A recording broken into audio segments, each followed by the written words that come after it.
India से लड़के आए हुए थे ना, वो अब पूरी फीस लेके आए थे as a loan from their government. Indian government जी, पूरा लोन लेके आए हुए थे। और उनका क्या प्लान था कि स्टडीज खत्म होने के बाद they will go back to the country और वो काम करेंगे या अपनी फील्ड पे काम करेंगे। अगर आप बात कंपैरिजन इंडिया के साथ करते हैं तो सॉरी टू से इंडिया हमसे टेक्नोलॉजी में बहुत आगे है। मैं कंपैरिजन कर नहीं रहा, मैं ये कह रहा हूँ कि हम क्यों नहीं सीख रहे। हाँ, हम इसलिए नहीं सीखते कि हमारे जो सियासतदान है ना, जो हमारी स्टेट है, वो हमारे साथ सिंसियर नहीं है। हमारी बेसिक जो चीजें हैं ना, वो नहीं हमें मुयसर की जा रही। तो बाकी टेक्नोलॉजी तो बाद की चीजें हैं पहले की, लेकिन वो बाद में इसलिए कि पहले पेड़ का इंसान को था, वो हमारा पेड़ नहीं पूरा कर पा रहे, बल्कि हमारा पेड़ तो वो हम बल्कि पाड़ रहे हैं, हमारा पेड़ पाड़ के अपना पेड़ पूरा कर रहे हैं। टेक्नोलॉजी में देखें, हमें मादरत के साथ कहना पड़ रहा है कि हम बहुत पीछे हैं। खाली पीछे नहीं, बहुत पीछे हैं। अब बचपन से मैं सुनता आता था यार असि दुनिया तो 50 साल पीछे ही हैं।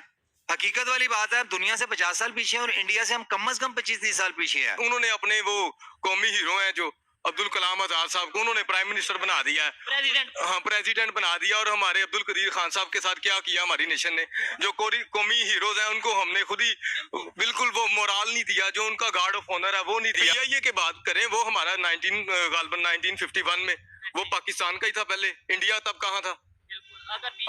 मिसाइल्स देखें, हमारा डिफेंस सिस्टम, पाकिस्तान आर्मी बेहतरीन आर्मी है। ISI भी यही बात करती है कि पाकिस्तान आर्मी हो तो हम पूरी वर्ल्ड पे टेक ओवर कर सकते हैं। पाकिस्तान आर्मी है तो सही। अभी वो टेक्नोलॉजी में भी आगे है ना, हमारा वार सिस्टम भी है। अब अमेरिका ये कहता है, अमेरिका कहता है ना, मैं ये बात बताया कह रहा जाता है। हूँ।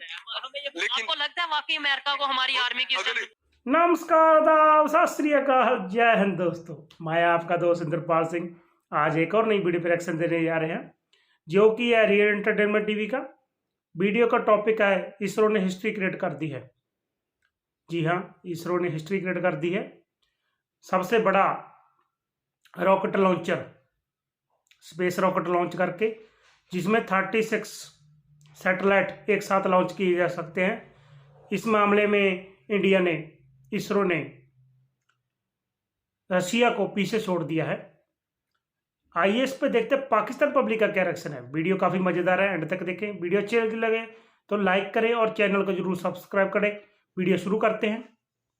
कि इंडिया ने अपनी हिस्ट्री का लार्जेस्ट रॉकेट लॉन्च किया है, स्पेस रॉकेट, जो कि 36 सैटेलाइट्स कैरी करता है। और इसके अलावा उन्होंने रशिया का रिकॉर्ड भी तोड़ा है। पाकिस्तानी पब्लिक से बात करेंगे कि हम भी तो स्पार्को के नाम से एक स्पेस एजेंसी रखते हैं। हमें भी बहुत कहा जाता है कि पाकिस्तान में टैलेंट बहुत है, जज्बा बहुत है। क्या हमें दूसरी चीजों में जो कंपटीशन का बताया जाता है, स्पोर्ट्स में कंपटीशन का, बॉर्डर में, डिफेंस में बताया जाता है, टेक्नोलॉजी, एजुकेशन और हेल्थ के हवाले से हम कितना पीछे हैं, कैसे ग्रो कर सकते हैं, क्या सीख सकते हैं इंडिया से, इन चीजों पर पाकिस्तानी यूथ से बात करें। आज जिस टॉपिक पे वीडियो रिकॉर्ड कर रहे हैं वो ये है, अगर टेक्नोलॉजी की बात करें, अगर इंडिया और पाकिस्तान की बात करें, वैसे तो हमें हर चीज में कंपटीशन बताया जाता है या नहीं, कि हमारा अगर मुकाबला पूरी दुनिया में किसी के साथ है, बच्चे बच्चे से पूछ लें वो क्या हर चीज में हम कंपटीटर अपना इंडिया को समझते हैं। टेक्नोलॉजी है वो उन चीजों में समझते हैं, कभी डिफेंस में वो भी पता नहीं हम कम्पीट कर पाते हैं या नहीं, है वो एक अलग मैटर है। टेक्नोलॉजी में अभी उनकी जो स्पेस एजेंसी है इसरो, उसने 1000 करोड़ कमाया है। सैटेलाइट उन्होंने अपना रॉकेट लॉन्च किया जिसके अंदर 36 सैटेलाइट थी और बड़ा उन्होंने रिकॉर्ड बनाया अपनी हिस्ट्री में। क्या कहना चाहेंगे, वो टेक्नोलॉजी में इतना आगे जा रहे हैं, स्पेस साइंस में स्पेस एजेंसी उनकी इतना काम करती है। देखें जी, मैं बात वो करूंगा आपके साथ जो रियलिटी है, ठीक है, ख्वाहिश से हटके। ख्वाहिश तो हाँ, ख्वाहिश तो हमारी ही है कि हम दुनिया में सबसे आगे हैं और आगे होना चाहिए, लेकिन ये रियलिटी नहीं है। अगर आप बात कंपैरिजन इंडिया के साथ करते हैं तो सॉरी टू से इंडिया हमसे टेक्नोलॉजी में बहुत आगे है। मैं कंपैरिजन कर नहीं रहा, मैं ये कह रहा हूँ कि हम क्यों नहीं सीख रहे। हाँ, हम इसलिए नहीं सीखते कि हमारे जो सियासतदान है ना, जो हमारी स्टेट है, वो हमारे साथ सिंसियर नहीं है। वो अपनी लड़ाइयाँ झगड़े, आप आज भी आप देख लें, ठीक है, वो अपनी लड़ाइयों झगड़ों में पड़े हुए हैं, तू चोर मैं चोर। हमारे अवाम के बारे में कोई नहीं सोच रहा। हमें हमारी बेसिक जो चीजें हैं ना, वो नहीं हमें मुयसर की जा रही। तो बाकी टेक्नोलॉजी तो बाद की चीजें हैं पहले की, लेकिन वो बाद में इसलिए कि पहले पेड़ का इंसान को था, वो हमारा पेड़ नहीं पूरा कर पा रहे, बल्कि हमारा पेड़ तो वो हम बल्कि पाड़ रहे हैं, हमारा पेड़ पाड़ के अपना पेड़ पूरा कर रहे हैं। टेक्नोलॉजी में देखें, हमें मादरत के साथ कहना पड़ रहा है कि हम बहुत पीछे हैं। खाली पीछे नहीं, बहुत पीछे हैं। आप कौन से कंट्री में, आपने बताया? मैं यूके में हूँ। यूके में होते हैं, वहाँ पे क्या मुश्किलात नहीं है? सर इश्यूज हैं, लेकिन देखें यहाँ पर तो जो मेन इशू है कि आपको रोटी की मसला है। यहाँ पे हम यहाँ पे आके हैरान हुए। सर मैं एक्चुअली जब इमरान खान की हुकूमत थी 2 साल पहले, मैं वापस आया था यहाँ पे ना, ठीक है। कि यहाँ पे आके कुछ काम करता हूँ मैं। तो मैंने तकरीबन अबाउट 10 मंथ्स मैंने काम किए यहाँ पे, लेकिन कुछ समझ नहीं आई। जो करप्शन, हर डिपार्टमेंट में करप्शन। मेरे अपने कोई ज़ाती काम थे 1-2 प्रॉपर्टीज के। आप यकीन करें, जायज कामों के लिए भी आपको अंडर द टेबल आपको कुछ ना कुछ करना पड़ता है। और सर सेकेंडली, अभी हमारी जो जंग आपस में लगे हुए हैं, हमने किसी से क्या कंपटीशन करना है। आपने आईटी की बात की, और इंग्लैंड में आप यकीन करें, मैं इतने लोगों को जानता हूँ, and they belong from India. Most of the people in IT they are from India in England. और हम लोग तो अपना रोना रो रहे हैं जी। अच्छा, कुर्सी आपने, छीन रहे हैं। सॉरी आपकी बात काट रहा हूँ, फिर आगे चलेंगे। आपने बोला इंग्लैंड में, आपने बताया बहुत से लोग ऐसे हैं जो आईटी से बिलोंग करते हैं, बड़ी बड़ी पोस्ट पे हैं, और वो इंडिया से हैं। Mostly- ठीक है? mostly from हमारे India। यहाँ से जो यूथ जाती है वो वहाँ पे जाके क्या करती है ज्यादातर? आपको बी वेरी ऑनेस्ट, जो हमारे ज्यादातर स्टूडेंट्स यहाँ जाते हैं ना, जो मैं भी वहाँ पे पढ़ने गया हुआ था, ठीक है, स्टडी वीजे पे गया था ना। मुझे तकरीबन 15 साल हो गया वहाँ पे। तो जो मेरे साथ इंडिया से लड़के आए हुए थे ना, वो अब पूरी फीस लेके आए थे as a loan from their government. Indian government जी, पूरा लोन लेके आए हुए थे। और उनका क्या प्लान था कि स्टडीज खत्म होने के बाद they will go back to the country, और वो काम करेंगे या अपनी फील्ड में काम करेंगे, ठीक है। और जो क्या विजन होता है अच्छा, पता है, देखने वालों को पता है। Actually including me as well, कि हम लोग क्या करते हैं, एक सेमेस्टर की फीस लेके जाते हैं, वो जमा कराते हैं, ठीक है। उसके बाद क्या करेंगे जी, वहाँ पे जॉब स्टार्ट कर देंगे। फिर अगर हम समहाउ मैनेज करके अपनी फीसेस पे करते हैं कमा के, ठीक है। और हमारे पे तब तक कितने पैसे चढ़ गए होते हैं या पीछे से मंगवा के, ठीक है, कि हम अपनी डिग्री कंप्लीट करने के बाद वहाँ पे जॉब स्टार्ट कर देते हैं, ठीक है। अच्छा, आप ये बात वो कर रहे हैं जो जिनका खुद प्रैक्टिकली एक्सपीरियंस रहा है यूके में इंडियंस के साथ। हम अगर बात करते हैं, हमें ये कह दिया जाता है, ओ भाई आप कभी इंडिया गए हो, आप कभी इंडियन से मिले हो, आप कैसे कह सकते हो? हालांकि ऑनलाइन हर चीज मौजूद है, लेकिन फिर भी जो प्रैक्टिकली ये बता रहे हैं कि वहां पे वो जाके आईटी में बड़ी बड़ी पोस्ट पे, इवन यूके का तो प्राइम मिनिस्टर इस टाइम इंडियन ओरिजिन। बिल्कुल है जी। मैं आपको एक छोटी मिसाल देता हूँ। एक दिन मैं उनके अंडरग्राउंड ट्रेन में सफर कर रहा था, तो मेरे साथ एक इंडियन बंदा बैठा हुआ था, यूके में ना, यूके लंदन में।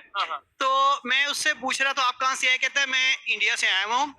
और आई बिलीव वो आया था, ही केम फॉर ओनली 3 वीक्स के लिए आया था। तो मैंने कहा आप किस लिए आए हैं? कहता है मैं वहां से किसी फर्म में सिर्फ आईटी के लिए सिर्फ 3 वीक के लिए काम करने हैं फ्रॉम इंडिया, और उसका प्लान था he will go back in 3 weeks time. तो जस्ट इमेजिन, वहाँ की आईटी कंपनी ने, यूके इंग्लैंड की आईटी कंपनी ने इंडियन को बुलाया था। बिल्कुल बिल्कुल, और वहाँ पे आके काम कर रहे हैं, और वहाँ पे इंडियन छाए हुए हैं। देखिए, जो बात अच्छी है वो अच्छी है, ठीक है ना, अप्रिशिएट करना चाहिए। वो स्टडीज में हमसे बहुत आगे हैं। तो मेरे साथ जो मेरे फ्लैटमेट थे वो इंडियन थे। तो हम उनके साथ जनाब बाहर घूमना फिरना, खाना पीना भी हमारा यानी साथ ही था, इकट्ठा ही होता था ना। एक ही किचन में होते थे, वो अपना खाना पका रहे, हम अपना पका रहे, लेकिन सम टाइम इकट्ठे भी खाते थे। और यकीन करें, आउटिंग भी इकट्ठे करते थे। बिल्कुल नहीं फील होता था कि मतलब इंडियन है, ये मैं पाकिस्तानी हूँ। अच्छा, तो फिर यहाँ पे आके क्यों हमें नफरतें बताई जाती हैं कि इंडिया वाले हमसे नफरत, ये बताया जाता है वो हमसे नफरत करते हैं, हम उनसे करते हैं। वहाँ पे जिससे भी मैं पूछ लूँ, जिससे कोई मुझे कॉल आती है, कोई यूके से, कोई कनाडा से, कोई ऑस्ट्रेलिया से, कोई दुबई से, वो यही कहते हैं हम वहाँ पे इकट्ठे रहते हैं और बड़े इत्तेफाक से रहते हैं। इस चीज का जवाब मैं दूं, मैं एज ए पाकिस्तानी, ये हमारे जो अंदर एक नफरत पैदा की हुई है ना, माजरत के साथ, ये जो हमारे इदारे हैं ना, जिसमें सॉरी टू से हमारी पाक आर्मी भी है, ठीक है, एस्टेब्लिशमेंट कह लें, मीडिया कह लें, एस्टेब्लिशमेंट लफ्ज इस्तेमाल कर लेता हूँ, एस्टेब्लिशमेंट भी है, ठीक है। वो चाहते ही नहीं है कि हमारे जो उनके साथ हालात जो ना नॉर्मलाइज हैं। अगर हमारे इंडिया के हालात नॉर्मलाइज हो जाते हैं, फिर वो फारिग हैं। और इसमें मीडिया का भी बड़ा रोल है। हम हमेशा नेगेटिव खबर, वहाँ पे पता नहीं कोई चीज हो जाए, हम वो वीडियो उठा के लगाते हैं, कहाँ से ऐसा नहीं है यार। देखो, पाकिस्तान अवाम और इंडियन अवाम जो है ना, ये आपस में मर्च होना चाहते हैं, एक दूसरे के साथ अच्छे सलूक के साथ रहना। ये एग्जांपल यहाँ देखा ना, ये भाई ने बताया, जो आउट ऑफ कंट्री है वो वहाँ पे मर्च होकर जी रहे हैं, हम यहाँ पे एक दूसरे के ऐसे दुश्मन बने हुए हैं। देखिए, बेसिक जो बिल्कुल बेसिक चीजें होती हैं। मैं एक पाकिस्तानी ये सोचता हूँ यार, मेरे हालात अच्छे हों, मेरा पेट अच्छे तरीके से पले, ठीक है, मैं किसी के बारे में पॉजिटिव सोचूं, और अल्लाह मेरे साथ जो मेरा नसीब लगा हुआ मुझे पॉजिटिव तरीके से मिले। हमारे यहाँ पे सिस्टम ही सारा खराब है यार, और डे बाई डे खराब होता जा रहा है। इसको भाई को बता रहा था, हम इंग्लैंड से कम 100 साल पीछे हैं। अभी आप हिसाब लगा लें हम कहाँ पे स्टैंड कर रहे हैं। हम तो बांग्लादेश से पीछे नजर आ रहे हैं सर 270 रुपए का टका 300 को इतने का नहीं है टक्का नहीं, नहीं, मैंने लेकिन हमारे से ज्यादा 200 अपनी करेंसी से कंपैरिजन कर रहे हैं ना उनका। 2 समथिंग 2 या 2 ये भी बहुत बड़ी बहुत बात बड़ी बात है यार, हाफ एंड हाफ थे वो हमसे, हाफ एंड हाफ थे। उसके बाद एक आपका नाम? एडवोकेट अली अब्बास हाशमी। आपका नाम? एडवोकेट जहांजेब। एडवोकेट जहांजेब। मेरा नाम एडवोकेट सोहेब चौधरी। अभी स्टूडेंट हूँ वैसे लॉ का। अच्छा, जिस टॉपिक पे वीडियो रिकॉर्ड कर रहे हैं वो टॉपिक ये है, अगर टेक्नोलॉजी की बात करें, अगर अपनी स्पेस एजेंसी की बात करें पाकिस्तान की, और साथ ही नेबर कंट्री है इंडिया, उसकी स्पेस एजेंसी है इसरो, जिसने रिसेंटली रॉकेट लॉन्च किया जिसके अंदर 36 सैटेलाइट्स मौजूद हैं और 1000 करोड़ उन्होंने इस अपने मिशन से कमाया है। इसका एक पार्ट जो उन्होंने लास्ट ईयर अक्टूबर में लॉन्च किया उसमें भी 36 सैटेलाइट थी। रशिया को पीछे छोड़ दिया है। क्या कहना चाहेंगे इसके ऊपर कि वो कितनी तेजी से अपनी स्पेस एजेंसी को आगे लेके जा रहे हैं, टेक्नोलॉजी में आगे जा रहे हैं, और हम लोग अपने जो इश्यूज हैं उसके अंदर फंसे हुए हैं? जी बेसिकली बिस्मिल्लाहिर्रहमानिर्रहीम, हमारा बात करने का यही हमारा अपना पॉइंट ऑफ व्यू है कि हमारी जो यूथ है उसको एजुकेट करना चाहिए, उसकी जो जो बेसिक नेसेसिटीज़ हैं, उनकी जो जो रिक्वायरमेंट्स हैं एजुकेशन के हवाले से, और सेमिनार्स की वो ग्रूमिंग की जाए, जैसे हमारी दूसरी कंपेन्स चलती हैं। और इकोनॉमी पॉलिटिक्स में इतना गुम हो चुके इन्वॉल्व हो गए हैं और इकोनॉमी भी बेसिकली डिस्टेबल है, और हमारा पॉलिटिक्स का ये हाल है कि कोई भी बंदा जो है ना वो उसे रिलीफ नहीं मिल रहा। हाँ, और नंबर है पॉलिटिशियंस जो हैं वो हेल्थ की, वो एजुकेशन की, वो टेक्नोलॉजी की, तो आप बताएं कोई रिसेंटली कोई भी पार्टी जिसने अपना धरना दिया हो कि भाई हमने टेक्नोलॉजी में आगे जाना है, किसी ने धरना दिया हो कि भाई हमने यूथ को आगे लेके जाना है, यूथ को क्यों नहीं एंगेज कर रहे? हमारी जो उनसे बड़े बड़े अदारे हैं वो क्यों उस तरीके से काम नहीं कर पा रहे? दुनिया आगे से आगे टेक्नोलॉजी में, स्पेस एजेंसी की बात करें, स्पेस टेक्नोलॉजी की बात करें, कितनी आगे जाती जा रही है, इंडिया इतनी तेज से आगे जा रहा है, उसकी क्या रीजन हो? उसकी रीजन ये है कि उनके जो है ना गवर्नमेंट सिस्टम है उनका बड़ा स्टेबल है, और डेमोक्रेटिक स्टेट है वो भी डेमोक्रेटिक। लेकिन हमारा डेमोक्रेसी का ना वो रिप्रेजेंटेशन किसी और किस्म की आती है।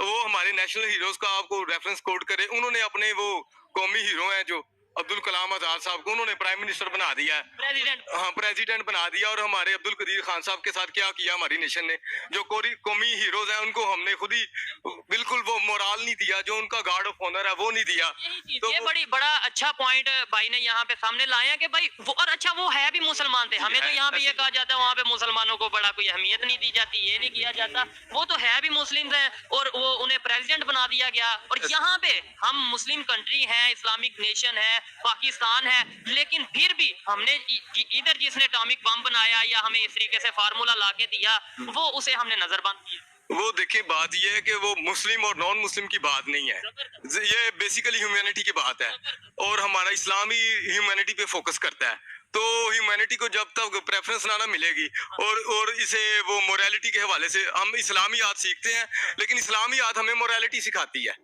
लेकिन हम प्रैक्टिकली जो कुछ कर रहे हैं उसमें हम जीरो हो जाते हैं। दुनिया हमें किस Being a नजर से Muslim. देख रही है? और नॉन मुस्लिम वो हमारे जो है ज़ाब्ता हयात है, code of complete code of life Islam, तो उन पे वो प्रैक्टिकली वो ना वो फोकस्ड रहते हैं, और उनकी वो सोसाइटी में उनकी नेशंस है, इसलिए वो ना हार्ड वर्किंग के साथ और ऑनेस्टी के साथ वो तरक्की कर बात जाते हैं। करें अमेरिका की, रशिया की, इस तरह से जो कंट्रीज हैं इनकी बात करें, ये माने जाते थे टेक्नोलॉजी में बहुत आगे हैं। आज इंडिया बहुत तेजी से उन्हें टक्कर देता, चाइना को टक्कर देता नजर आ रहा है। वजह क्या है? मतलब मेरा सवाल ये है, इंडिया का इसलिए बार बार कह रहा हूँ, मकसद ये है कि 1947 में हम एक थे, ठीक है, आज वो कहाँ चले गए, आज वो कहाँ चले गए और हम किधर हैं, हम क्यों जलील हो रहे हैं, हमने कैसे आगे जाना है? मैं इसलिए बार बार उन्हें फोकस कर रहा हूँ कि कैसे वो आगे गए, हम कैसे जाएंगे। वो बात यही है कि माशाल्लाह आपने वो इसमें कोट किया है कि हम इंडिया हमारा ही हिस्सा है, हम इंडिया के हिस्से हैं। हाँ जी, एक ही बात है ना, we are the part of subcontinent, हमारा कल्चर सेम है, और मजहबी रसूमात को ना एक साइड पे रख दें,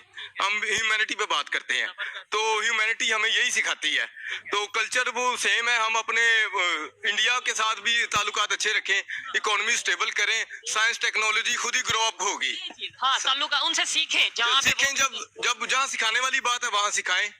ऐसे तो बड़ा मुकाबला बताया जाता है, कंपटीशन बताया जाता है, जी हमने बॉर्डर में कंपटीशन करना है, हमने जो उनसे डिफेंस सिस्टम में अपने आप को बेहतर से बेहतर करना है, चाहे हमें अपने आप को मकरूज करना पड़े, हमने टेक्नोलॉजी लेके, ठीक है, घास खानी पड़े, बम बनाएंगे, हमने वैसे ये बताया जाता है। लेकिन प्रैक्टिकली पॉजिटिव वे में अगर देखा जाए तो हमें ये क्यों नहीं बताया जाता कि वो आईटी में बहुत आगे चले गए, हमें ये क्यों नहीं बताया जाता वो टेक्नोलॉजी में बहुत आगे चले गए, हमें ये क्यों नहीं बताया जाता उनकी स्पेस एजेंसी आज किधर है, दुनिया की टॉप एजेंसीज में है, और हम यहाँ पे क्यों नहीं मुकाबला करते। बात ये है, आपने इसका जवाब, पाकिस्तान के पास इंजीनियर्स भी हैं और डॉक्टर्स भी हैं टैलेंट की और वेल इक्विप्ड है, और देखें वो सारे फॉरेन कंट्रीज में मूव कर रहे हैं। ब्रेन ड्रेन, ये ब्रेन ड्रेन सिस्टम क्यों हो रहा है? वो क्योंकि हमारी बेसिक नेसेसिटीज पूरी नहीं है, lack of education system lack of platform, और लैक ऑफ इकोनॉमी। एक गरीब का बच्चा वो वेल क्वालिफाइड होने के लिए कितने लाख रुपए खर्च करता है बाद में और उसे स्कॉलरशिप भी नहीं मिलता। देखें वो सिस्टम यही है। हम ना वो कबूतर वाली बात है कि बिल्ली चली गई है, बिल्ली हमारे सर पे मंडला रही है। मसला अभी हमारे यहाँ पे मौजूद है, लेकिन हम उस मसले को देख नहीं रहे, इग्नोर नहीं कर रहे, और एक टाइम आएगा जब हम हमारे से वो मसले को हैंडल कर। पीआईए की बात करें, वो हमारा 1951 में वो पाकिस्तान का ही था पहले, इंडिया तब कहाँ था? बिल्कुल, अगर पीआईए की मिसाइल्स देखें, हमारा डिफेंस सिस्टम, पाकिस्तान आर्मी बेहतरीन आर्मी है। आईएसआई भी यही बात करती है कि पाकिस्तान आर्मी हो तो हम पूरी वर्ल्ड पे टेक ओवर कर सकते हैं। पाकिस्तान आर्मी है तो सही। अभी वो टेक्नोलॉजी में भी आगे है ना, हमारा वार सिस्टम भी है। अब अमेरिका ये कहता है, अमेरिका कहता है ना, मैं हमें ये बात बताया कह रहा जाता हूँ। है, हमें ये, लेकिन आपको लगता है वाकई अमेरिका को हमारी आर्मी की अगर इजराइल की बात करें, वो आयरन डोम सिस्टम था ना, उन्होंने अपना डिफेंस सिस्टम बनाया था, लेकिन वो इराक ने मिसाइल दागे, दाश ने मिसाइल दागे, वो तबाह कर दिया। तो वो हमारे अंदर वो अल्लाह पाक ने वो चीज रखी हुई है, जज्बा ईमानी। वो ठीक है, हम एट द एंड बात जज्बा ईमानी पे ले आते हैं, नो डाउट वो एक हमारा एक मजहबी चीज है, उससे हमारा लगाव है, लेकिन प्रैक्टिकली बात करें फिर दूसरी दुनिया के लोग ये कहते हैं, इंडिया के लोग हों, बांग्लादेश के लोग हों, वर्ल्ड ये कहता है कि भाई जज्बा ईमानी भी मुसलमानों के पास, दुनिया की टॉप आईएसआई भी मुसलमानों के पास, दुनिया की टॉप आर्मी भी मुसलमानों के पास, टैलेंट भी मुसलमानों पाकिस्तानियों के पास, फिर पाकिस्तानी भी क्यों मांग रहे हैं? उसका क्या जवाब मैं दूं, आप क्या जवाब दें? ये इसकी वजह यही है कि ये सब कुछ होने के बावजूद ना ये पीछे क्यों रह गए हैं। यही चीज है ना, एक साइड पे अभी आपने कहा हमारे पास जज्बा है, तो दूसरी साइड पे हम पीछे रह गए। Brother, it's corruption to give the right to the rightful. ठीक है, जो नीचे वाले तबके के लोग हैं वो आगे बढ़ने की कोशिश करते हैं, लेकिन उन्हें कुचल दिया जाता है। वीडियो पर जो मेरी पर्सनल राय है वो ये है कि इंडिया और पाकिस्तान का कोई मुकाबला नहीं। अब तो पाकिस्तान की पब्लिक भी मानने लगी है कि इंडिया और पाकिस्तान का कोई मुकाबला नहीं है, और इंडिया तरक्की कर रहा है और भी कर रहा है।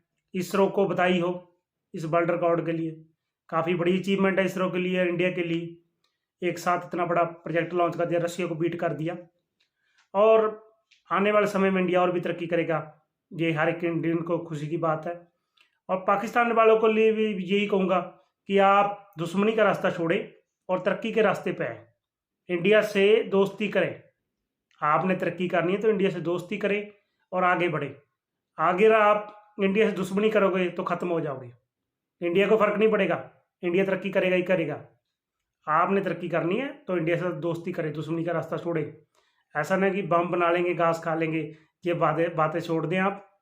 और वीडियो पर मेरी पर्सनल राय यही थी, अपनी राय कमेंट करके बताएं। वीडियो अच्छे लगे तो लाइक करें और चैनल को जरूर सब्सक्राइब करें। जय हिंद दोस्तों।